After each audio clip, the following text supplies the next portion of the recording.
Assalamualaikum warahmatullahi wabarakatuh. Hai Kak, apa kabarnya? Jumpa kembali di YouTube Hobinya Ayazam. Saya dalam kondisi sangat emosional. Motor saya nggak mau nyala Kak, nggak tokcer lagi, padahal ini motor baru Kak, masih 1700 km. Motor Kawasaki W175 TR. Ternyata yang saya baca-baca di sosial media, di internet, bener adanya kalau Kawasaki W175 itu susah di starter kalau pagi hari. Mending Kak, kalau susah di starter pagi hari, ini sudah di starter sampai baterainya soak, tetap nggak mau nyala. Jawabannya template banget, tinggal dicok aja. Ya kita sebagai user nggak sebodoh itu, pasti kita tahu cara mencok motor karburator. Kita cok ya juga nggak nyala gitu sampai baterainya soak. Nggak hanya pagi, siang, sore, malam juga sama Kak. Stres saya Kak. Sebelumnya motor ini emang waktu itu saya touring ya Kak ya. Waktu itu saya touring sama anak saya keliling Jawa ya, Jawa Barat sama Jawa Tengah ya, 1200 km.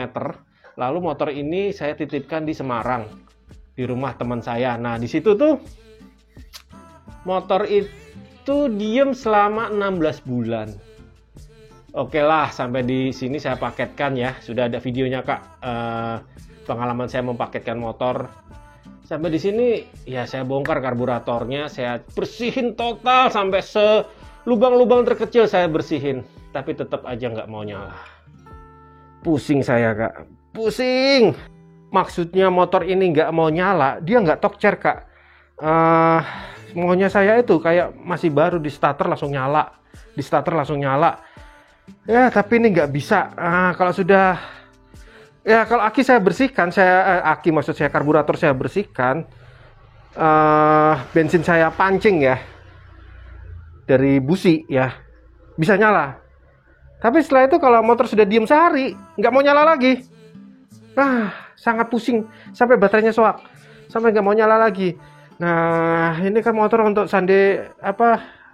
motor untuk jalan-jalan di hari Minggu atau untuk touring adventure gitu, jadi nggak setiap hari jalan.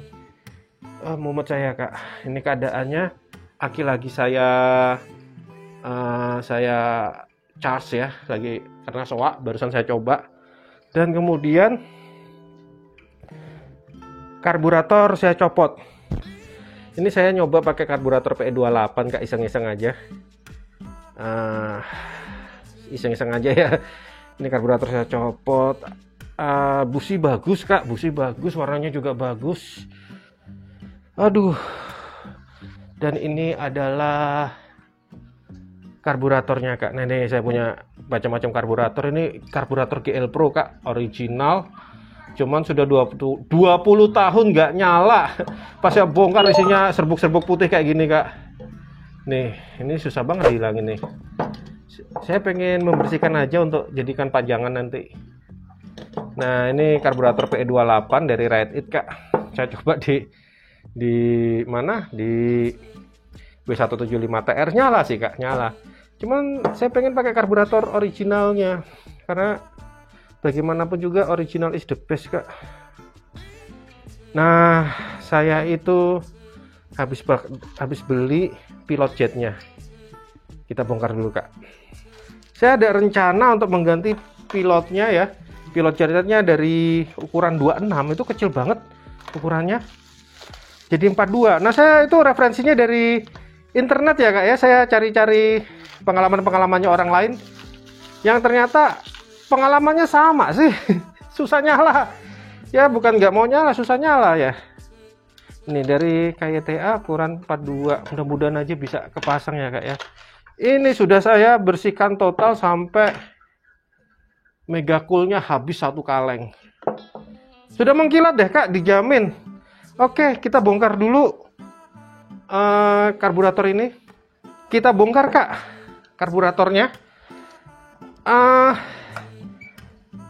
Katanya saya baca-baca di internet informasinya kalau pilot jetnya itu kekecilan 26 sengaja dicekek supaya bisa masuk Euro 3 atau supaya bisa hemat.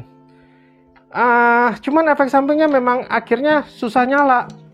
Ini karburator kalau saya beli baru harganya 1 jutaan, Kak. Saya baca-baca kalau masih 500-700 ribu saya bela-belain, Kak. Saya itu paling pusing kalau namanya memperbaiki hal-hal kecil seperti ini ya, karena ya saya yakin sih paling cuma bertahan wah ini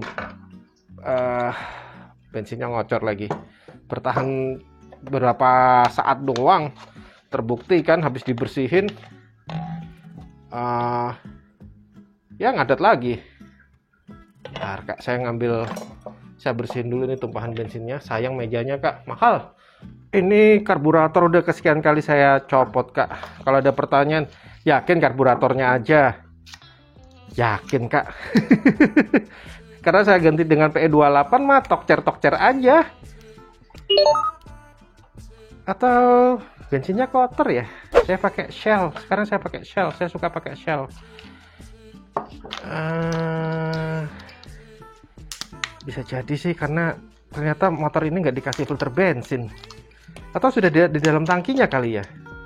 Sama nggak, Kak? Sama nggak? Sama sih. Diameternya juga sama. 42 ya. Ini katanya 26 ini. Saya cari angka-angkanya nggak ada. Kita coba, Kak, kita coba.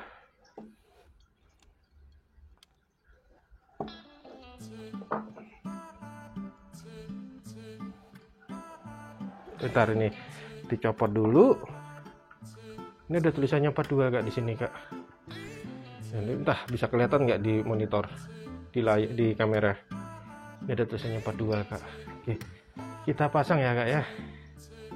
Kita pasang di sini. Aduh, saya berharap tokcer mak jeng. Saya pengen masih beromantis ria dengan motor ini.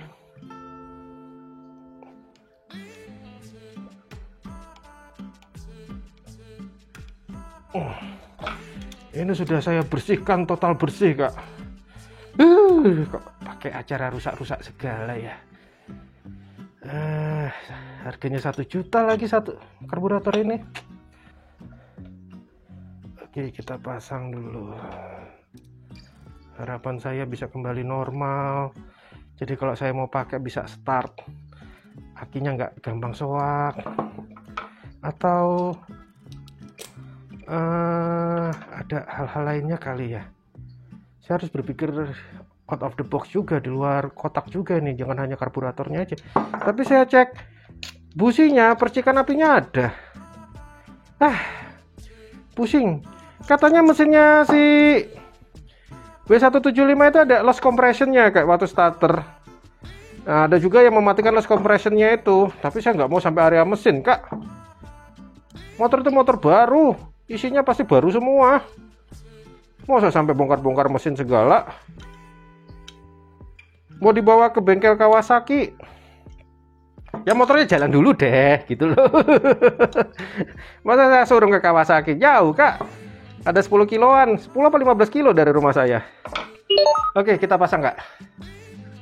Karburatornya udah kepasang ya Kak ya. Dan dia memakai pilot jet yang baru. Nah, di sini juga akinya juga sudah saya pasang Kak, sudah selesai di charge. Sebetulnya ngecasnya paling cuma sejam doang loh. Nah, kita coba Kak, tokcer nggak Kak? Tokcer nggak?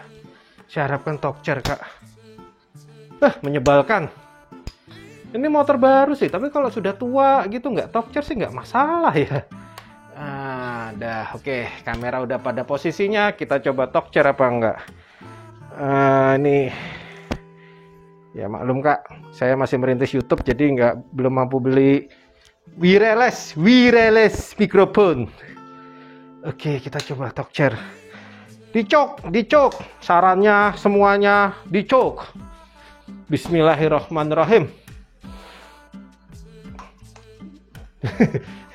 Digas-gas dulu biar ada bensin keluar.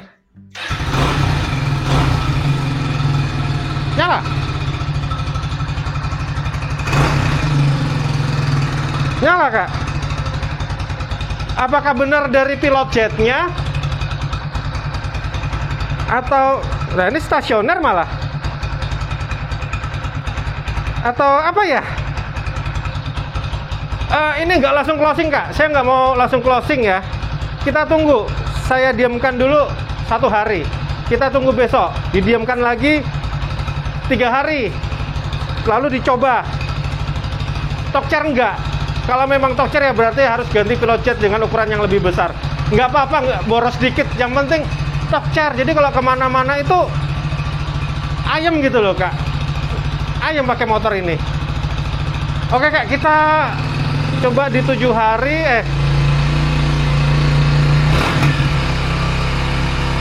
coba ini kok malah membesar sendiri nih.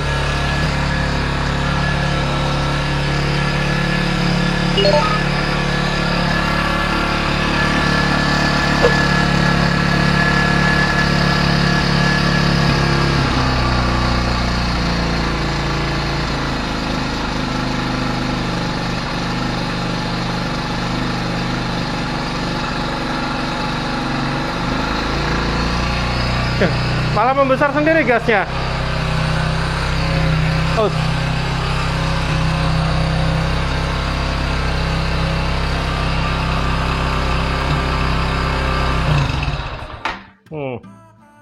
Oke, kabel gasnya nyangkut. Kita coba lagi. Nah, kan bermasalah.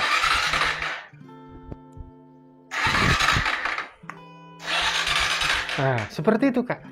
Seperti itu. Harusnya mak jeng gitu. Atau bensinnya habis. Kita lihat lagi bensinnya. Jangan-jangan bensinnya habis.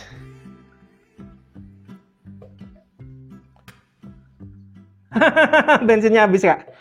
Oke, kita coba besok. Kita coba ini Kak. Kita coba besok. Dan 3 hari kita diemin besok ya, didiemin semalam, besok bisa nyala enggak? Kalau sudah itu 3 hari bisa nyala enggak? Nah, habis itu kalau memang bisa nyala berarti bener pilot jetnya memang harus diganti. Akhirnya saya menemukan problemnya Kak. Ternyata mesinnya W175 itu ada istilah dekompresi ya ketika pengapian awal. Jadi ini klepnya ini cap bukan klep ya, ini tuas atau apa itu harusnya terbuka. Nah, dia tidak mau terbuka karena agak sedikit macet. Coba saya putar dulu. Nah, harusnya seperti ini. Nah, kalau ini bisa terbuka berarti bisa dinyalakan. Nah, ini masalahnya kadang dia nggak mau terbuka, bukan kadang, seringnya. Jadi bukanya ini tuh sebetulnya dengan gaya sentrifugal Kak, dari putaran mesin yang diputar oleh dinamo starternya. Itu namanya gaya sentrifugal. Wih, keren banget bahasa saya ya. Ilmu fisika itu Kak. Kalau ini saya nyalain, nah dia harus terbuka seperti ini. Nah lalu tertutup. Problemnya di sana. Ini nggak mau terbuka. Kalau terbuka dianya bisa kak. Tuh olinya muncrat kemana-mana lagi nih. Aduh, ini kadang macet. Nah, kadang macet, jadi problemnya di sana. Jadi bukan harus diganti pilot jetnya, bukan diganti busi iridium, bukan itu. Dari suara mesinnya aja sudah janggal kok, kayak nggak ada apa namanya, nggak ada kompresi gitu. Jadi ini dekompresi terjadi, ini harus dipikirkan kak, harus dipikirkan. Nah ini kak, di sini ini ada per, sebetulnya pernya utuh. Saya nggak tahu siapa yang bikin pernya seperti ini, apakah mekanik dari di dealer motor ini atau enggak ya. Ini kadang kayak ada yang mengganjal gitu loh. Ingin saya semprot-semprot, tapi saya takut. Coba kita lihat lagi.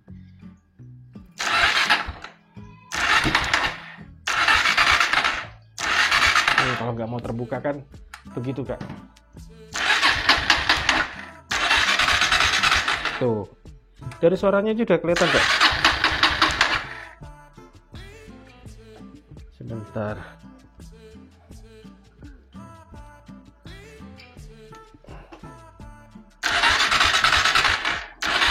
Tuh, dia nggak mau kan.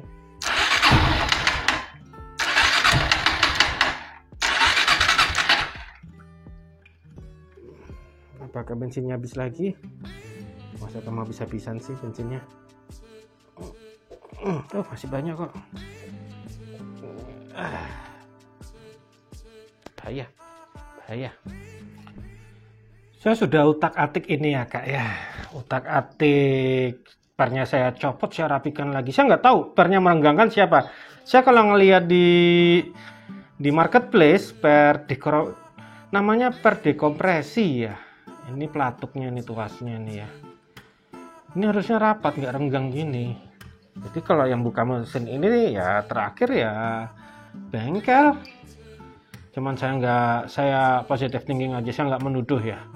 Dan saya cek-cek di internet, di YouTube memang ada juga yang merenggangkan ini supaya ini pelatuknya ini tuasnya ini terbuka ketika starter. Memang harus terbuka kak. Kalau tertutup dia tidak akan nyala. Itu sudah saya amatin, jadi harus terbuka. Coba saya harus terbuka ya. Kalau tertutup seperti ini dia tidak akan menyala seperti itu. Nah kedua yang membuat W175 tidak bisa menyala, aki kak. Aki harus Stock-Cher, aki harus bagus. Kalau dia nggak pakai akinya lemah, pengapiannya jadi kecil, jadi nggak mau menyala. Dan yang ketiga karburator. Seharusnya sih kalau pakai pilot jet aslinya sih nggak masalah, tapi ini saya ganti aja lah supaya saya tetap pakai yang 42 ya. Mungkin W175 TR ini 42 kali ya. Tapi saya lihat tadi itu agak sama sih dimensinya. Saya harus pakai sketmat itu ngukurnya itu. Jadi cuma 3 hal itu aja kak. Ini tidak bisa terbuka ya, macet gitu. Tadi saya buka, memang macet sih, nggak mau terbuka kadang. Nah harusnya selancar ini. Dan yang kedua, aki harus Stock-Cher ya, harus prima. Dan yang ketiga adalah karburator. Itu. Oke, kita cek dulu. Besok bisa nyala enggak, dan hari ketiga bisa nyala enggak. Dan kalau saya memang harus kembali ke sini lagi untuk dilancarkan lagi ya, berarti memang ininya. Saya sebetulnya nggak gitu suka mengakali mesin kak, cukup satu mesin aja. Motor GL Pro saya aja yang diodel-odel, dan motor-motor lainnya itu standar pabrik aja mesinnya. Karena supaya hidup saya tidak ada masalah dengan motor-motor. Bayangkan kak, motor saya 6. Kalau mesinnya saya dedel-duel semua, saya obrak-abrik, nanti hidup saya jadi 6 kali kesulitannya. Oke, kita tinjau hari esok.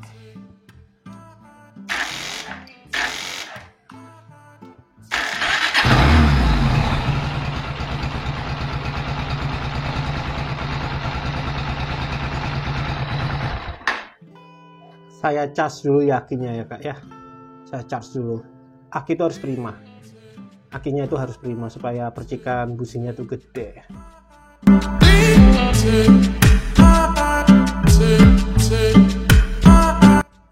rencananya kan itu 3 hari ya, Kak.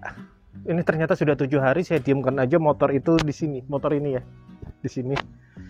Kena matahari, kena hujan. Saya mau jalan-jalan sama istri saya pakai motor ini. Mudah-mudahan nggak ada masalah. Saya sampai sanggup ini, Kak. Sanggup ini kalau mogok. Ini berguna. Kita bongkar aja. Problemnya motor ini kan ya itu susah di starter. Kita mundurkan. Yuk kameramen mundur dulu. Ntar kabel. Dah. Kabel kamera. Oke. Ini mesin dingin sekali nih, Kak. Saya pegang-pegang. Jadi belum pernah saya panaskan ya. Saya disut dong. Kita coba. Nah, mulai. Penyakitnya di situ.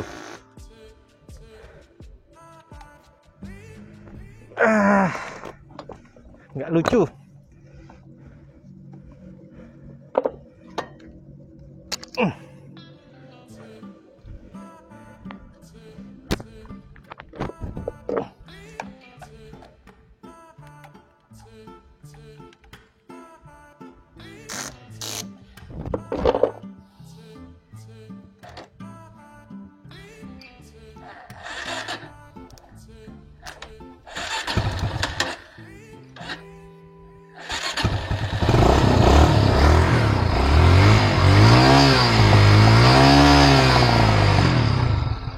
Sanggup kayak gini kan untuk menyalakan dari bendek starter atau ngecek ininya, Kak. Katupnya harus tertutup, terbuka apa namanya pelatuknya itu, jadi ada kompresinya ya. Itulah, mungkin saya harus ganti aki kali ya.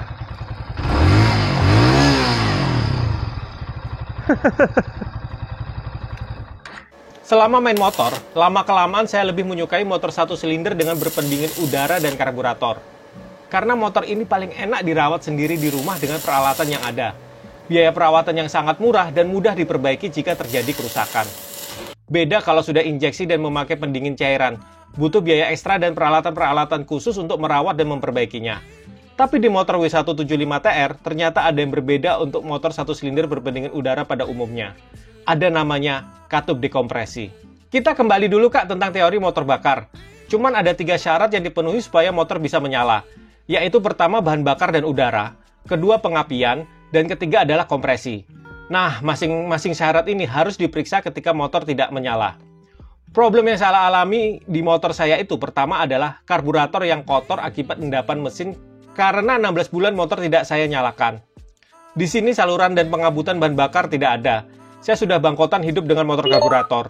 Mestinya tidak ada masalah dengan mesin jika karburator itu dalam keadaan bersih dan lancar. Itu sebabnya zaman dulu motor-motor karburator harus rajin dipanasin biar saluran-saluran bensin di lubang terkecil tidak terjadi endapan. Kedua adalah pengapian. Baterai yang soak karena sudah lama tidak dipakai jadi harus di-charge lagi supaya prima. Motor ini tidak ada kickstarternya jadi butuh energi listrik untuk menggerakkan dinamo starternya. Dan yang ketiga, yang membuat saya pusing adalah kompresinya. Karena awalnya saya tidak tahu kalau motor ini ada teknologi dekompresi untuk menyalakan mesinnya. Emang dari awal saya janggal mendengarkan suara mesinnya. Kalau jeli, Kakak bisa mendengarkan dari suaranya apakah katup kompresinya terbuka atau tidak ketika mesin dinyalakan. Kalau terbuka berarti ya mesinnya hilang kompresi. Di sini ada plat dekompresi yang berada di sisi kiri mesin motor.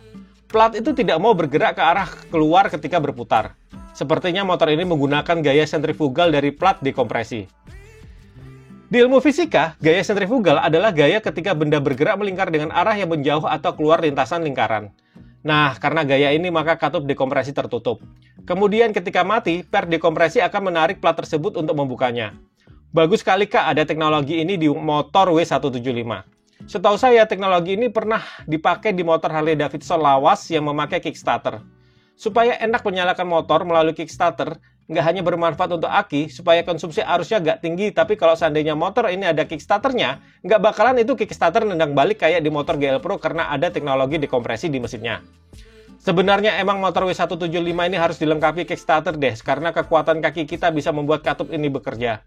Hanya saja ketika teknologi ini mengalami kegagalan atau tidak bekerja dengan sempurna, maka kita jadi pusing 7 keliling ketika menyalakan motor. Kayaknya emang harus menyediakan kunci shock 8 di toolkit karena hal ini bisa terjadi kapan saja. Oke Kak, terima kasih telah menonton video saya. Jangan lupa like, subscribe, dan komen ya Kak ya. Dan apapun yang terjadi pada Kakak hari ini, senang, sedih, sehat, ataupun sakit, tetap satu hal. Jangan lupa untuk berbahagia. Wassalamualaikum warahmatullahi wabarakatuh.